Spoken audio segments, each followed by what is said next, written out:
This is the Nokia 3.4 and right next to it is the Samsung Galaxy A12.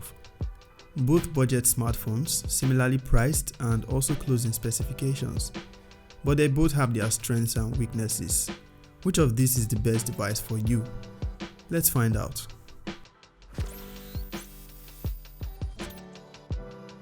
What is up guys, welcome to the channel. My name is Izzy and as always I bring you informative tech reviews. Today we're comparing the Samsung Galaxy A12 to the Nokia 3.4 to help you decide which will be the better buy for you since they are closely priced. While it may eventually come down to personal preference choosing between these two, you should know what areas one excels over the other. I've done separate reviews on both the A12 and the Nokia 3.4 and you can find the links down in the description along with my affiliate links should you decide to purchase any of these devices. Also, please subscribe to the channel. We're almost at 10,000 subscribers. With that said, let's get right to it. Both the Nokia 3.4 and Samsung Galaxy A12 are priced the same, about $160 for the 4GB options. The first advantages on each side starts with the box. The Nokia 3.4 packs an extra accessory which you are not going to find with the Samsung Galaxy A12, and that is the protective casing. Aside that, we have standard accessories in both boxes. However, as an edge, the A12 comes with a 15W fast charger in the box. You get just a 10W charger with the Nokia 3.4.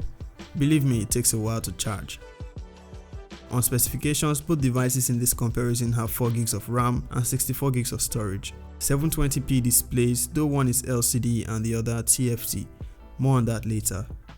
Similar camera configuration except that the Samsung Galaxy A12 has an extra macro camera and a larger 48MP main camera. Also more on those later.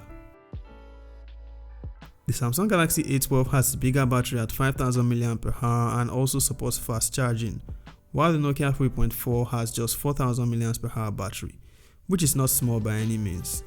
It comes with just a 10W charger, but it seems to also support fast charging as it detected a fast charger when I plugged it in and it charged significantly faster. However, I'm not sure of the implication of this on the long-term battery life and its charging port, so best stick with the recommended charger that comes in the box. Both devices are built of plastic on the rear and glass on the display. Nice designs with textured rear finish for easy grip. The Samsung Galaxy A12 has a more boxy design with a matte finish towards the bottom part of the rear and a slant striped textured finish on the larger top part of the rear. Its rear cameras are arranged in a square bump to the top left with the flash just underneath. The Nokia 3.4 on the other hand takes some design inspiration from the Nokia 5.3 with its circular rear camera arrangement, which sits nicely with the rear design. Also a striped textured finish but straight and not slant like the A12. Though it is blue, there is this shade of purple when you look at it from an angle. Cool stuff. It has its fingerprint scanner sitting right underneath its triple rear cameras. The Samsung Galaxy A12 has a side-mounted fingerprint scanner. Both are responsive and will do just fine to unlock the device quickly. They also have the same ports and buttons, but the Nokia 3.4 has an extra button for Google Assistant, which is sadly not remappable, but it can be disabled. The Samsung Galaxy A12 has all its ports at the bottom, whereas the Nokia 3.4 has its headphone jack at the top of the device. Onto the display, both have 720p resolution. However, the Nokia 3.4 is a 6.4-inch IPS LCD display with the Infinity O design, having the selfie camera on the left side of the display. The A12 has a 6.5 inches TFT display with an Infinity V design. Most will prefer the Infinity O design on the Nokia 3.4.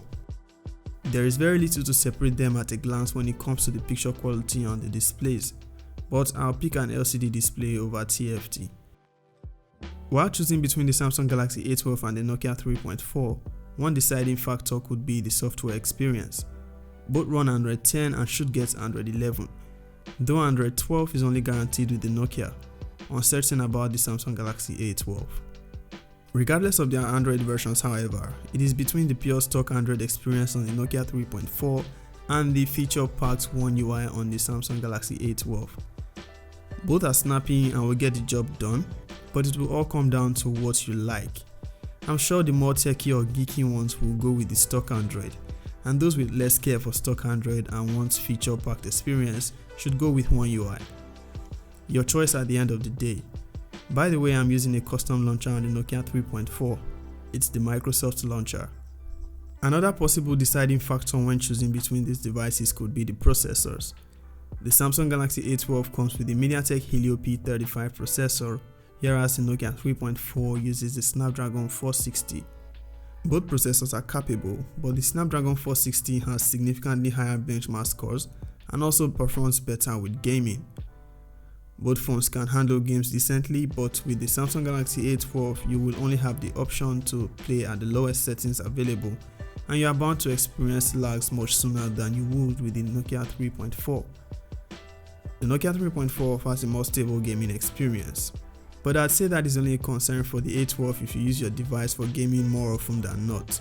On other activities like app switching, retention and multitasking, both will handle it just fine. In an app launch speed test, they are mostly on par, but on occasions where one was faster, it was the Nokia 3.4. When it comes to the battery life, the Samsung Galaxy A12 has the edge. With its 5000 mAh battery and fast charging, you are going to get better battery performance here. But that is not to say the Nokia 3.4's 4000 mAh battery is not good enough. You will still get at least a full day of use from it. Now on to the cameras. Both devices here have an 8MP selfie camera, a 5MP ultra wide camera and a 2MP depth sensor. The main camera on the Nokia 3.4 is 13MP, while that on the Samsung Galaxy A12 is 48MP. The A12 also has an added 2MP macro camera. On the available camera modes, the A12 has macro and pro modes. That is to say, it might be the better choice if you are into mobile photography. The Nokia 3.4 has night mode, which is also missing from the A12. While the final choice for which takes the better photos will come down to personal preference, I uploaded some samples on Twitter for comparison, and most people preferred pictures from the Samsung Galaxy A12. Here are some of the photos shot on both devices. Look through them and tell me in the comment section which you think takes the better pictures overall. There is a 48MP mode on the Samsung Galaxy A12 which allows it to take higher resolution photos. This gives it an edge over the Nokia 3.4.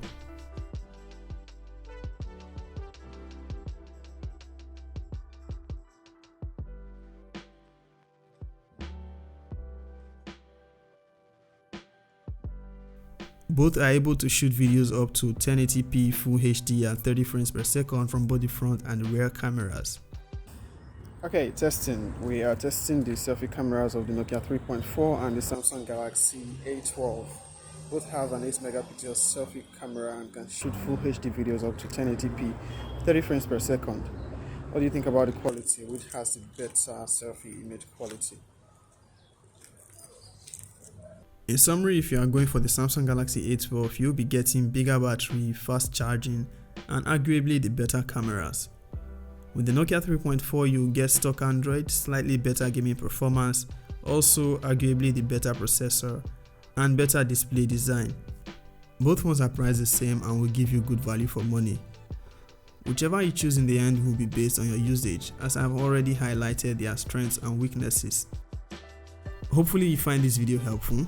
Do give it a thumbs up, subscribe to the channel and also leave a comment. Don't forget to check the individual reviews and also support the channel by using my affiliate links if you are buying any of these devices. See you in another video. Peace.